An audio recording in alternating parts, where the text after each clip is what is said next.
Hey, this is Jenny. Before COVID, she would go out to play with her favorite purple ball every day. It used to be fun in the garden, but at home, it just keeps running away. Sometimes it goes behind the sofa. Sometimes her goalpost falls right over it. Sometimes it rolls right into her chocolate bag. Looking for it everywhere, every day is such a pain.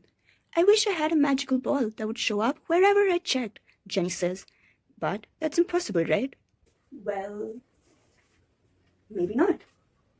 What if Jenny's ball was everywhere?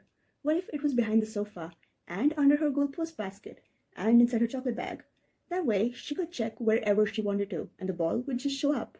Okay, so this ball can't exactly do that, but certain particles called quantum particles can do something very similar. This is a phenomena called quantum superposition.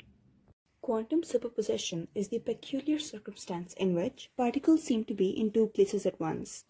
But what does that even mean? Let's look at the classic double-slit experiment to get a better idea.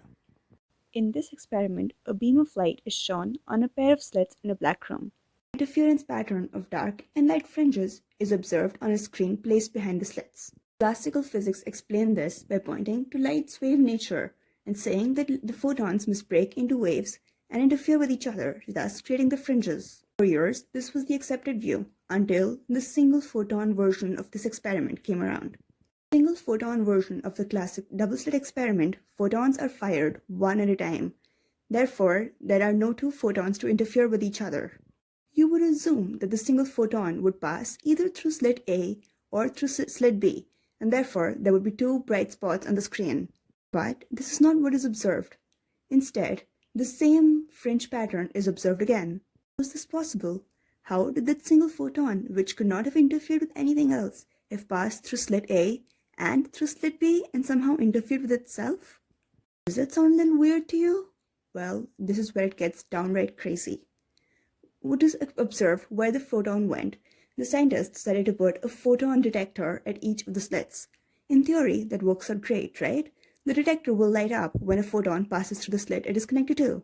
That way, we can see what slit the photon passes through. These quantum particles seem to have a mind of their own. When the detector is placed, something entirely different happens. Instead of getting the interference pattern that we were getting earlier, you get two bright spots.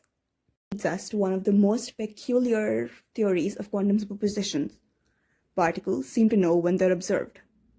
The theory states that so long as a particle is not looked at, it exists in every possible state at the same time. But the moment it is observed, this superposition of states collapses and the particle chooses one particular state to be in.